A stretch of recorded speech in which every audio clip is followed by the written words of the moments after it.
नमस्ते दोस्तों। आज हम एक बहुत ही प्यारी सी कविता पढ़ने और समझने वाले हैं। कविता का नाम है घर। हाँ, वही खास जगह जिससे हम सब इतना प्यार करते हैं, अपना घर।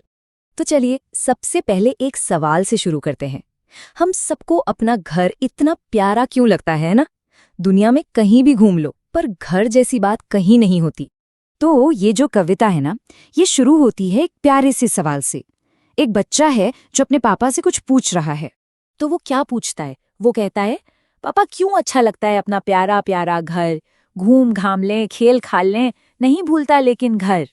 मतलब बच्चा यही सोच रहा है कि अरे भाई, बाहर घूमना फिरना खेलना कूदना सब कुछ कितना मजेदार होता है, फिर भी घर की याद मन से क्यों नहीं जाती।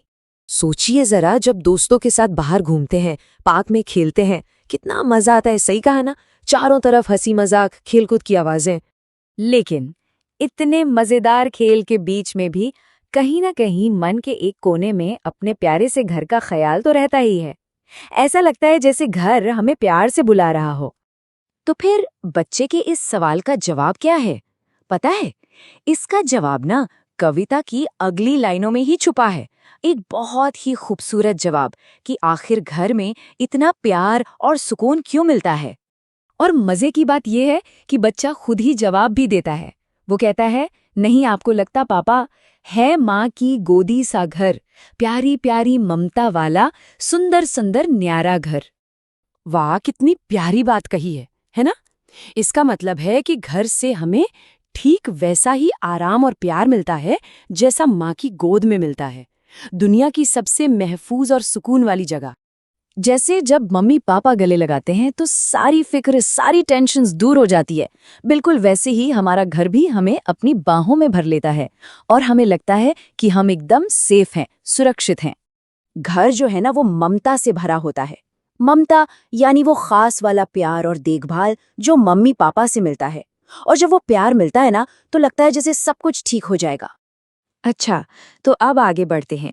चलिए देखते हैं कि जब हम सब दिन भर खेलकर या स्कूल से पढ़कर थककर घर लौटते हैं, तब क्या होता है। कविता की आखिरी लाइनें हैं, ध्यान से सुनिएगा। थक कर जब वापस आते हैं, कैसे बिछ बिछ जाता घर, खिला पिला आराम दिलाकर नई ताजगी देता घर। कभी ध्यान दिया है, जब कोई दिन भर की थकान के बाद अपने घर के दरवाजे की तरफ दौड़ता है तो उसके चेहरे पर एक अलग ही चमक, एक अलग ही खुशी होती है। बस यही वो फीलिंग है जब हम अपने घर लौटते हैं।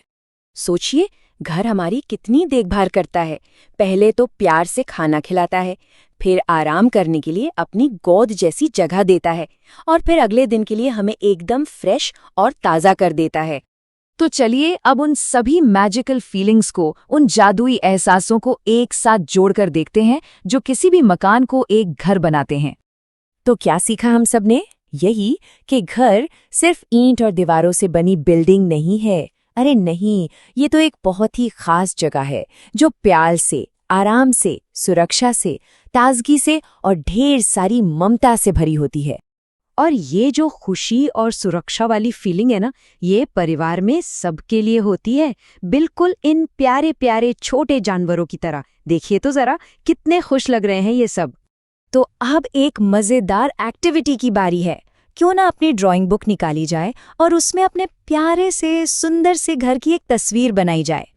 उस तस्वीर में खूब सुंदर सुंदर रंग भरिए और दिखाइए कि अपना घर कितना प्यारा लगता है। उम्मीद है कि इस कविता को समझने में हम सबको बहुत मजा आया होगा। चलिए अगली बार फिर मिलेंगे। Bye bye.